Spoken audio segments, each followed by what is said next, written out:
Hello les bâtisseurs d'entreprise, très heureux de vous retrouver cette semaine pour votre vidéo de motivation et d'inspiration. Quentin Boulet pour vous parler des cadeaux en entreprise.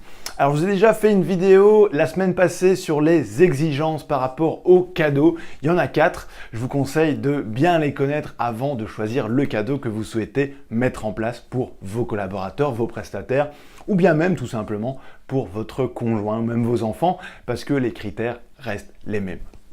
Alors cette semaine je vais vous parler plus spécifiquement du cadeau comme outil marketing.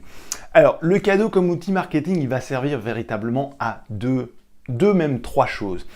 Le premier, c'est que ça va vraiment être considéré comme quelque chose qui va augmenter votre image de marque. Ça va vous donner de la visibilité. Donc ça, c'est la première chose. J'en parlais déjà dans la première vidéo. La deuxième, c'est que quand vous utilisez un cadeau dans une entreprise, autant pour vos collaborateurs que les personnes qui sont concernées par l'entreprise comme vos clients, eh bien tout simplement ça va fidéliser vos clients à l'entreprise. Ils vont se sentir mis en valeur et rien que pour cela, ils resteront chez vous.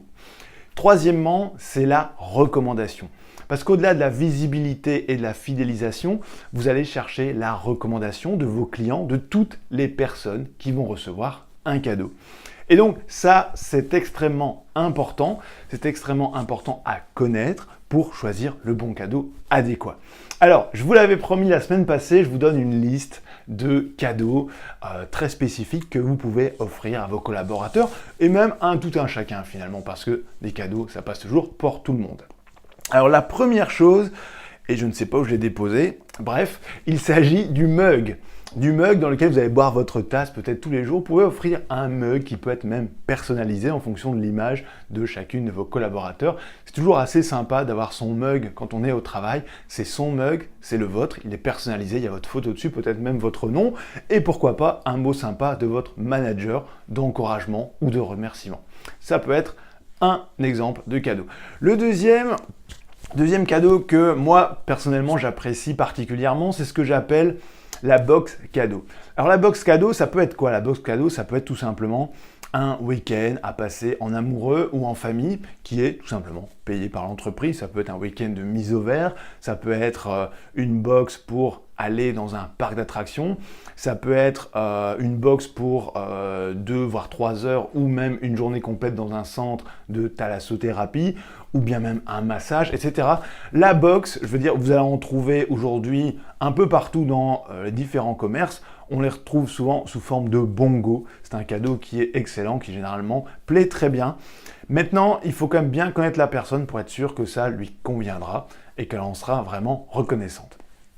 Troisièmement, un cadeau que j'ai retenu, que je trouve quand même assez sympathique, sans pour autant être quelque chose d'excessivement onéreux, ce que j'appelle le tote bag. Alors qu'est-ce que c'est qu'un tote bag? C'est un sac en tissu que vous avez l'opportunité de personnaliser.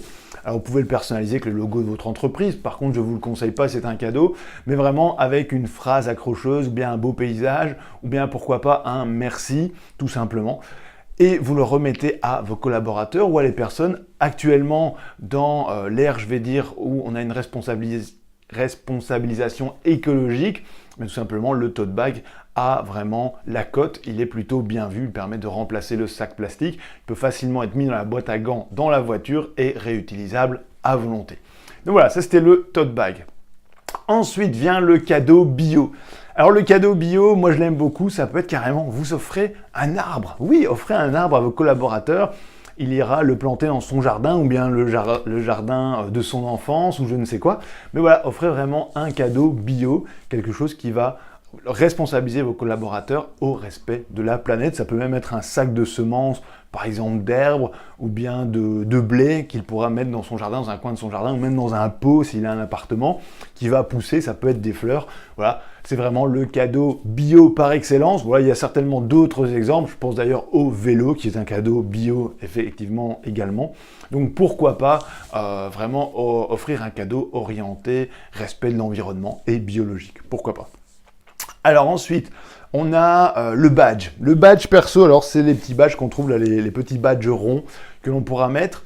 Alors ça peut être un badge voilà, que vous allez offrir pour une occasion spécifique, par exemple pour collaborateur à 10 ans l'entreprise, il y a un reward dessus, il peut avoir sa photo, ou bien un collaborateur qui a vraiment réalisé un exploit en termes de chiffre d'affaires, ou bien qui a très bien géré un client. Également, vous pouvez lui remettre un badge personnel, ça fait toujours plaisir, ça met la personne en valeur.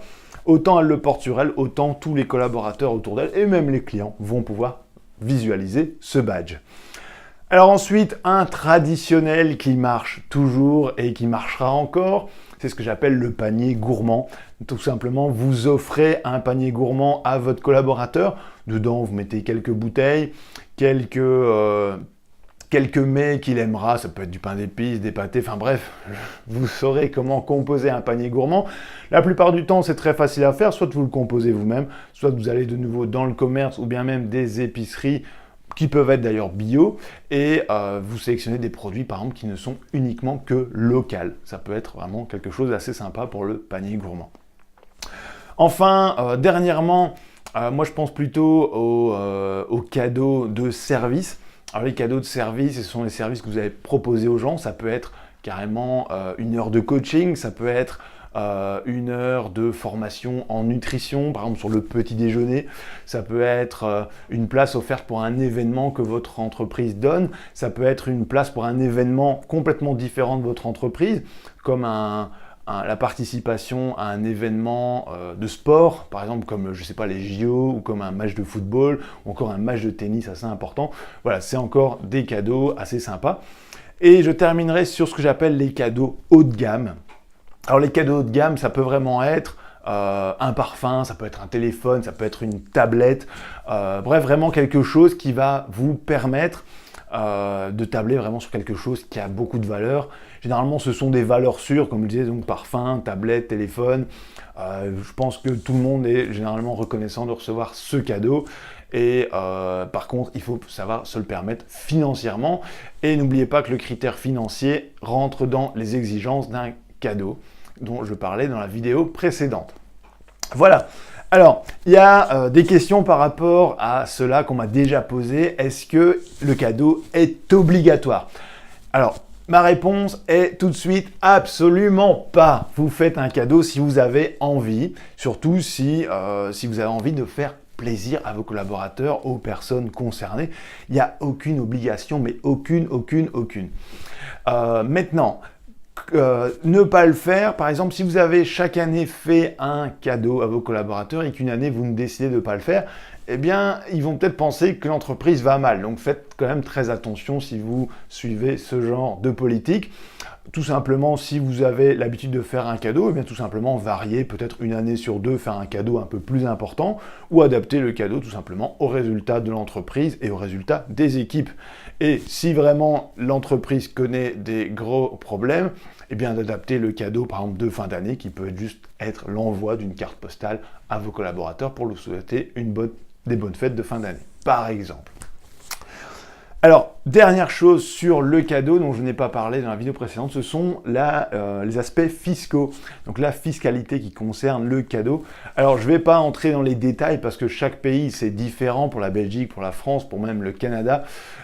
Chaque pays a des législations fiscales en fonction des cadeaux. Mais sachez que la plupart du temps, ceux-ci sont déductibles à un certain pourcentage et que ça peut totalement rentrer dans vos frais généraux. Voilà, n'hésitez pas à faire des commentaires sous la vidéo, ça me fera très plaisir de les lire. Je vous laisse ici les bâtisseurs d'entreprise. C'était votre vidéo de motivation et d'inspiration pour cette semaine. Ciao, ciao!